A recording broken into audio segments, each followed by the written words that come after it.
ఇంద్రుడు చేసిన లక్ష్మీ పూజ లక్ష్మీస్తవం.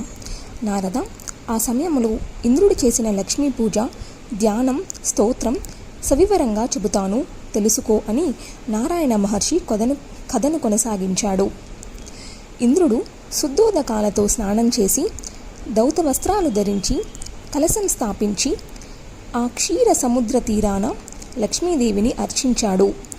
ముందుగా గణేశ, దినేశ, వహ్ని, విష్ణు, శివ పార్వతులను ఆవాహన చేసి పుష్పగంధాదులతో పూజించాడు. పరమైశ్వర్య స్వరూపిణి మహాలక్ష్మిని ఆవాహన చేశాడు.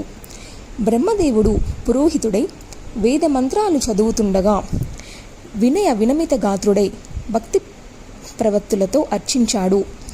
మునీంద్రులు, దేవతలు, బ్రాహ్మణులు, బృహస్పతి, హరుడు అందరూ ఎదుట నిలిచి ఆనందిస్తున్నారు. పారిజాత పుష్పం తెచ్చి దానిమీద చందనం జల్లి ధ్యానించి మహాలక్ష్మి పాదపద్మాలకు సమర్పించాడు. సామవేదోక్తమైన ధ్యానమది. 1000 రేకుల తామర పువ్వు దద్దు మీద కూర్చునే తల్లిని, కోటి శరత్ పూర్ణిమ లాంటి చంద్రబింబాల కాంతిని అపహరించే పరాదేవతను ధ్యానిస్తున్నాను. తేజస్సుతో ప్రజ్వరిల్లుతూ చూపులకు హాయి గొల్పుతూ కాగిన బంగారపు రంగులో రూపం ధరించి ఉన్న లక్ష్మీదేవిని ఉపాసిస్తున్నాను.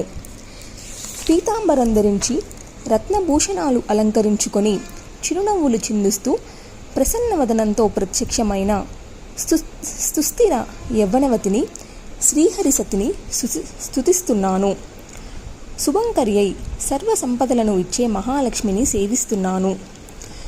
ఇలా స్తుతించి షోడశోపచారాలు మంత్రపూర్వకంగా చేశాడు. విశ్వకర్మ ప్రత్యేకంగా నిర్మించి తెచ్చిన దివ్య సింహాసనం సమర్పించి పుష్పచందన దుర్వాది సంయుతంగా గంగోదకాలను, శంఖతీర్థాలను అర్ఘ్యపాదులుగా ఇచ్చి ఆమలకి ఫలయుక్తంగా సుగంధి పుష్ప తైలాన్ని దేహ సౌందర్యవర్ధకంగా సమర్పించి విలువైన పట్టుచీరలు పెట్టి రత్నాభరణాలు ఇచ్చి పరిమళభరితమైన ధూపాన్ని ఆగ్రనింపజేసి జగచ్చక్షురూపము తిమిరాపహము దీపాన్ని చూపించి గుమగుమలోడై చందనాన్ని చల్లి షడ్రసోపేతము అత్యంత రుచికరము అయిన నైవేద్యాన్ని సమర్పించాడు. అన్నము, పాయసము, స్వస్తికము, పక్వఫలాలు, కామధేను ఇచ్చిన పాలు, పెరుగు, వెన్న, నెయ్యి, చెరుకు బెల్లం, గోధుమ రవ్వతో బెల్లము, పాలు, నెయ్యి కలిపి వండిన ప్రసాదం నివేదన చేశాడు. శీతల వాయువులను విరజిమ్మే విసినికర్రను, కర్పూర సువాసితమై జిహ్వా జడాన్ని వదిలించే తాంబూలాన్ని, సువాసితము సుశీతము పానీయాన్ని, ఆచమనీయాన్ని, మరో పట్టు వస్త్ర యుగ్మాన్ని, మరో రత్నభూషణాన్ని, అన్ని ఋతువులలోనూ వాడిపోకుండా నవనవలాడుతూ సువాసనలు నింపే దివ్య పుష్పమాలికలను, గంధాన్ని, శుద్ధోదకాన్ని, రత్న నిర్మిత పుష్పచందన చర్చిత వస్త్రభూషిత మనోహర తల్పాన్ని భక్తితో సమర్పించాడు. ఓ పరాదేవత, ఈ భూగోళంలో, ఈ స్వర్లోకంలో అపూర్వము, దుర్లభము, దేవభూషార్హము, భోగార్హము అయిన ప్రతి ద్రవ్యాన్ని నీకు కానుకగా, పూజా వస్తువుగా, నైవేద్యంగా సమర్పిస్తున్నాను.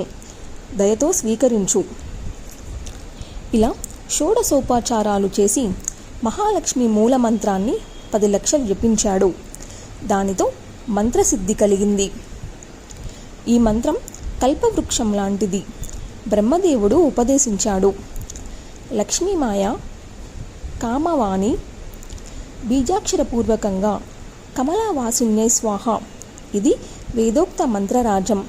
కుబేరుడు, దక్షుడు, సావిర్ణమనువు, మంగళుడు, సప్తద్వీపాధిపతులు, ప్రియవ్రతుడు, ఉత్తానపాదుడు, కేదారనృపతి ఇత్యాదులందరూ ఈ మహామంత్రాన్ని ఉపాసించి అనుగ్రహ సిద్ధులు పొందారు. మంత్రం సిద్ధించడంతోనే మహాలక్ష్మి నిజస్వరూపంతో ఇంద్రుడికి దర్శనమిచ్చింది. దివ్య విమానం మీద వరదాభయహస్తాలతో కనిపించింది. శరీర కాంతులు సప్తద్వీపాలకు వ్యాపిస్తున్నాయి. రత్నభూషణాలు దగదగలో తెల్ల సంపంగిలాగా ఉంది. ప్రసన్నవదనంతో దరహాసం చేస్తుంది. భక్తానుగ్రహ కాతర మెడలో రత్నమాల కోటి చంద్ర సమప్రభంగా మెరుస్తుంది. పురంధరుడి కళ్ళు చెమ్మగిల్లాయి. తను పులకించింది.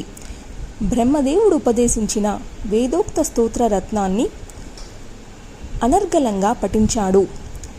కమలవాసినికి, నారాయణునికి, కృష్ణప్రియకు, మహాలక్ష్మికి నమస్కారం. పద్మపత్రేక్షణకు, పద్మాస్యకు, పద్మాసనకు, పద్మినికి వందనం. వైష్ణవికి, సర్వసంపత్స్వరూపినికి, సర్వారాధ్యకు ఏటికోళ్ళు. హరిభక్త ప్రధాత్రికి, హర్షదాత్రికి, కృష్ణవస్తస్థితకు, కృష్ణేశకు నతులు. అందమైన రత్నపద్మంలో చంద్రశోభ స్వరూపకు, సంపదిష్టాన దేవతకు, మహాదేవికి ప్రణతులు. బుద్ధిస్వరూపకు, బుద్ధిదాయికి శిరసు వంచి 5-10 చేస్తున్నాను. వైకుంఠంలో మహాలక్ష్మివి, క్షీరసాగరంలో మాయాలక్ష్మివి, అమరావతిలో స్వర్గలక్ష్మివి, మహారాజులకు రాజ్యలక్ష్మివి, ఇంటింటా గృహలక్ష్మివి, సాగరంలో సురభిగా అవతరించావు. యజ్ఞకర్మలో నువ్వు దక్షిణాదేవివి, దేవమాత అదితివి నువ్వే, కమలవు, కమలాలయవు. హావిడిత సమయాలలో నువ్వు స్వాహాదేవివి, కవ్యదానంలో స్వదాదేవివి నువ్వు విష్ణురూపవు, సర్వాధార వసుందరవు, శుద్ధసత్వ స్వరూపవు, నారాయణ పరాయణవు, క్రోధహింస వివర్జితవు, వరదవు, శారదవు, పరమార్థప్రదవు, హరిదాస్య ప్రదాయినివి, పరాదేవతవు. నువ్వు లేకపోతే జగత్తు నిస్సారము, భస్మప్రాయము అయిపోతుంది. విశ్వమంతా జీవన్మృత్యుమవుతుంది. నువ్వు అందరికీ మాతృమూర్తివి, సర్వబాంధవ స్వరూపినివి, ధర్మార్థ కామమోక్షాలకు కారణరూపినివి. శిశువులుగా ఉన్నంత వరకే కన్నతల్లులు పాలు కుడిపి బిడ్డలను సంరక్షిస్తారు. నువ్వు మాత్రం అందరికీ అన్ని వేళలా అన్ని రూపాలలోనూ కన్నతల్లివై సాకుతుంటావు. తల్లి లేని శిశువుల్ని కాపాడటానికి మానవులో దేవతలో ఉన్నారు. నువ్వు లేని వాడిని కాపాడేందుకు ఇంకా ఎవరూ లేరు. నువ్వు నిరంతరం సుప్రసన్నవు. నా పట్ల కూడా రవంత ప్రసన్నవై అనుగ్రహించు. నా రాజ్యాన్ని శత్రువులు ఆక్రమించుకున్నారు. చేయిజారిపోయింది. ఓ సనాతని, దాన్ని మళ్ళీ నాకు ఇప్పించు. నువ్వు నీ అనుగ్రహము నా వెంట లేనంత వరకు నేను బంధుహీనుణ్ణి, భిక్షుమాతృణ్ణి, సర్వసంపద్వరహితుణ్ణి, దరిద్రుణ్ణి. సర్వ సౌభాగ్యప్రదమైన ధర్మాన్ని, జ్ఞానాన్ని నాకు ఉపదేశించు. నా ప్రతాపాన్ని, ప్రభావాన్ని, రాజాధికారాన్ని, పరాక్రమాన్ని, ఐశ్వర్యాన్ని, జయాన్ని మళ్ళీ నాకు అందించు. దేవేంద్రుడు ఆర్తితో అభ్యర్థించాడు. దేవతాగణాలతో సహా సాష్టాంగపడ్డాడు. వలవలా విలిపించాడు. బ్రహ్మేశాన శేషధర్మ కేశవులు కూడా ఇంద్రుడి పక్షాన, దేవతల పక్షాన లక్ష్మీదేవి అనుగ్రహాన్ని అభ్యర్థించారు. మహాలక్ష్మి ప్రసన్నురాలైంది. దేవతలకు అభిస్మిత వరాలు అన్నీ ఇచ్చింది. కేశవుడికి పుష్పమాలిక బహుకరించింది. దేవతలు సంతోషించి తమ లోకానికి వెళ్ళిపోయారు. మహాలక్ష్మీదేవి శ్రీహరి సన్నిధికి చేరుకుంది. బ్రహ్మేశనాదులు ఇంద్రాది దేవతలను మనసారా ఆశీర్వదించి సంతృప్తులై తమ తమ లోకాలకు వెళ్ళారు. నారద, పుణ్యప్రదమైన ఈ లక్ష్మీస్తవాన్ని త్రిసంధ్యల్లోనూ పఠించిన వారు కుబేరులవుతారు, రాజరాజేశ్వరులవుతారు. లక్ష్మీదేవి వారింటిలో స్థిరంగా నివసిస్తుంది. 5 లక్షల సార్లు భక్తితో పఠిస్తే స్తోత్ర సిద్ధి కలుగుతుంది. అటుపైన మరొక నెల సిద్ధసూత్ర పఠనం చేస్తే అతడు నిస్సంశయంగా మహారాజేంద్రుడు, మహాసుఖి అవుతాడు. సౌనకాది మహామునులారా, మహాలక్ష్మి ఉపాఖ్యానంతో నారదుడు ఆనందపరవశుడయ్యాడు. శరీరం పులకించింది. కళ్ళల్లో ఆనంద బాష్పాలు జాలువారాయి. నారాయణ మహర్షిని వేణోలు కొనియాడాడు. నారాయణ మహర్షి, నువ్వు సాక్షాత్తు నారాయణుడివి. రూపగుణ తేజో యశస్కాంతులలో సమానుడివి. జ్ఞానులలో, యోగులలో, సిద్ధులలో ఉత్తముడివి. వేదవేత్తలలో, తపస్సులలో, మునీశ్వరులలో ప్రథముడివి. మహాలక్ష్మి ఉపాఖ్యానాన్ని అద్భుతంగా వినిపించావు. ధన్యుణ్ణి. ఇక నీ ఇష్టం. నువ్వు ఏది వినిపించాలి అనుకుంటే అది వినిపించు.